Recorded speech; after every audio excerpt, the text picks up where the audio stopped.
Visakha steel plant నిన్న మొన్నటి వరకు ప్రైవేటీకరణ జరుగుతుందని దాన్ని ఆదుకోవాలని చెప్పారు. జగన్మోహన్ రెడ్డి లాంటి వ్యక్తి ఏకంగా అక్కడి నుంచి విశాఖ ఉక్కును అసలు పూర్తిగా తరిమేసి అక్కడ ఆ భూములన్నీ కూడా ఆక్రమించాలని ప్రయత్నం చేయటం. గతంలో కేంద్ర ప్రభుత్వానికి అనుకూలంగా అమ్మకానికి జగన్మోహన్ రెడ్డి కూడా ఓకే తెలిపాడని చెప్పి కొన్ని కథనాలు రావడం ఇవన్నీ మనం చూసాం. అయితే కూటమి ప్రభుత్వం మొన్న ఎన్నికల్లో ఒక హామీ ఇచ్చింది. ఎట్టి పరిస్థితుల్లో విశాఖ ఉక్కును ప్రైవేటీకరణ కాకుండా అడ్డుకుంటామని స్పష్టమైన హామీ ఇచ్చింది.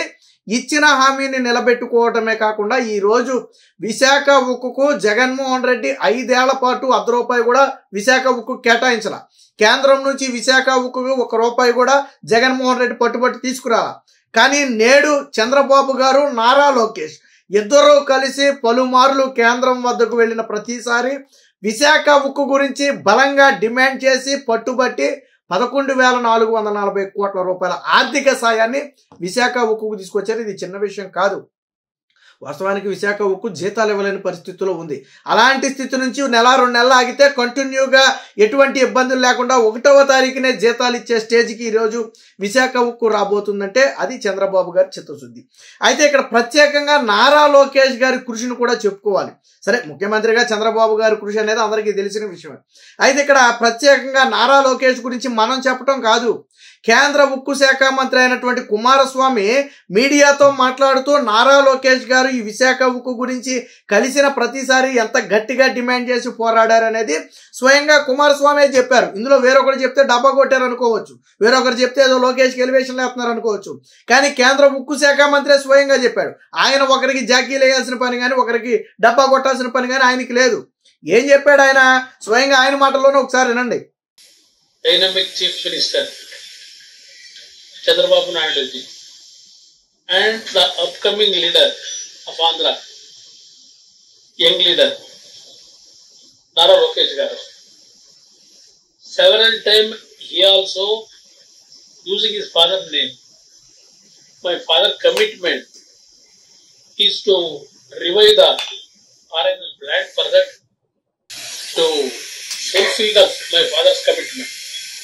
Several times Lokesh ji also requested.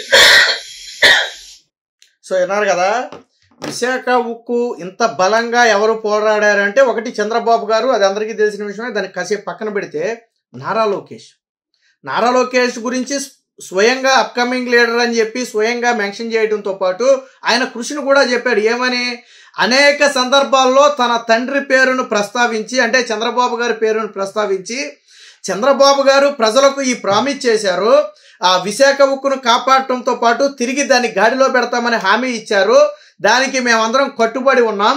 మీరు ఖచ్చితంగా మాకు సహాయం చేయాలి. ఈ విషయంలో చంద్రబాబు గారు ఇచ్చిన హామీని ఫుల్ఫిల్ చేయడంలో మీరు సహాయపడాలని సెవరల్ టైమ్స్ అనేక సందర్భాల్లో నారా లోకేష్ కేంద్ర మంత్రి ఉక్కు శాఖ మంత్రిని కోరటం జరిగింది.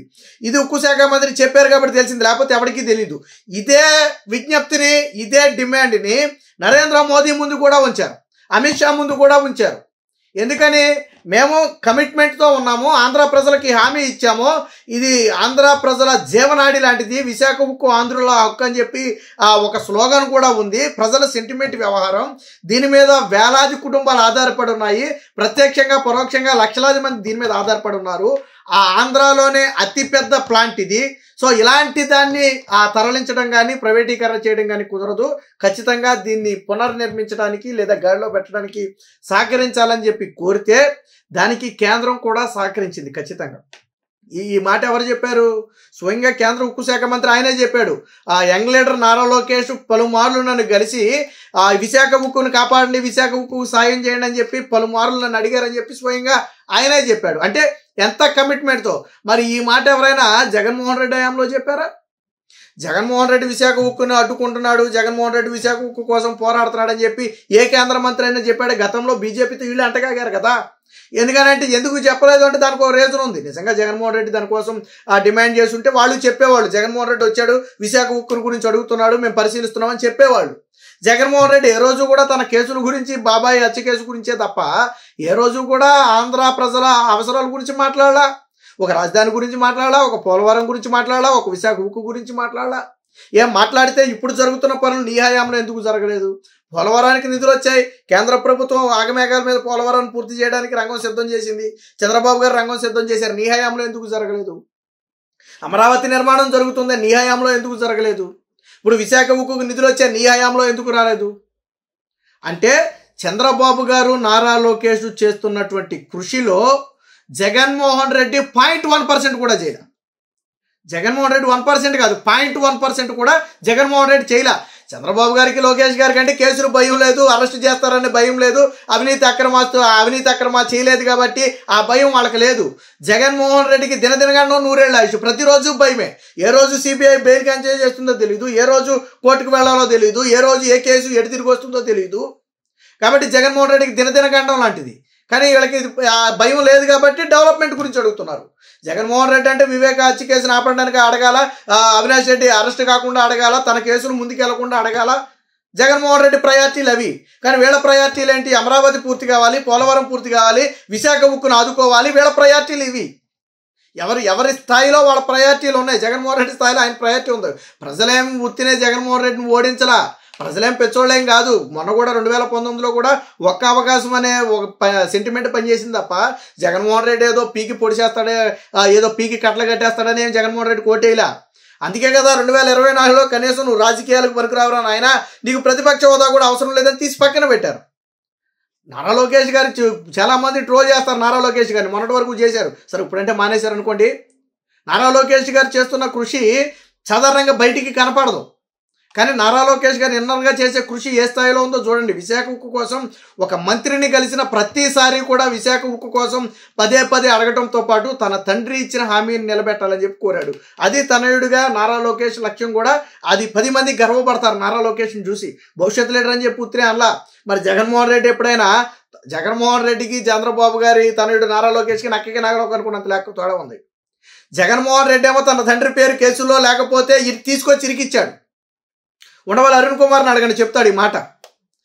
నారా లోకేష్ ఏం చేశాడు? తన తండ్రి ప్రజలకు ఇచ్చిన హామీ కోసం కేంద్ర మంత్రి దగ్గర రిక్వెస్ట్ చేశాడు. కేంద్ర మంత్రిని పలుమార్లు కలిసి హామీని ఫుల్ఫిల్ చేసే వరకు గట్టిగా డిమాండ్ చేసి రాబట్టాడు. ఒకళ్ళేమో ప్రజల కోసం తండ్రి కోసం పోరాడారు, మరొకరేమో అదే తండ్రి అధికారాన్ని అడ్డం పెట్టుకుని దోచుకుని లేనికి తండ్రి పేరు లేకపోతే తీసుకొచ్చి కేసుల్లో పెట్టారు. ఎందుకు? తప్పించుకోవడానికి. తండ్రి A1గా ఉంటే జగన్ A2గా ఉంటే తప్పించుకోవచ్చు కదా. నాకేముంది, మా నాన్న చెప్పాడు, మా నాన్న పేరు వాళ్ళు చెప్పింది, నా పేరు కాదుగా, నాకేంటి సంబంధం? చూడండి మరి. ఒక నారా లోకేష్కి జగన్మోహన్ రెడ్డికి చాలామంది పోలుస్తారు. అసలు ఇసుమంత కూడా పోల్చడానికి కుదరదు. ఒకళ్ళేమో అవినీతి అక్రమాల్లో మునిగిపోయారా, ఒకళ్ళేమో రాష్ట్రం కోసం పాటుపడుతున్నారా? దీనికి ఏమైనా సంబంధం ఉందా? ఒకళ్ళేమో తండ్రి ఆశయాల కోసం పనిచేస్తున్నారా, మరొకళ్ళేమో తండ్రిని అడ్డం పెట్టుకుని ఆస్తులు దొబ్బేసి జైలుకి వెళ్ళి వస్తారా? ఇద్దరికి ఎంత తేడా ఉంది? నక్కకి నాగలోకి అనుకున్నంత తేడా లేదు. ఈరోజు కేంద్ర మంత్రి చెప్పిన మాటలు అక్షర సత్యం. విశాఖ ఉక్కుకి 11,440 కోట్ల రూపాయలు భారీ సాయం వచ్చింది అంటే అది చంద్రబాబు గారు నారా లోకేష్ కృషి వల్లే. ఖచ్చితంగా రాష్ట్ర ప్రజలకు ఇచ్చిన హామీని నిలబెట్టాలనే ఉద్దేశంతో కేంద్రం వద్ద తమ ప్రధాన డిమాండ్లను ఉంచారు. ఆ డిమాండ్లను ఫుల్ఫిల్ చేసుకోవడంలో కూడా ఈరోజు ఇద్దరు నేతలు సక్సెస్ అయ్యారని చెప్పొచ్చు.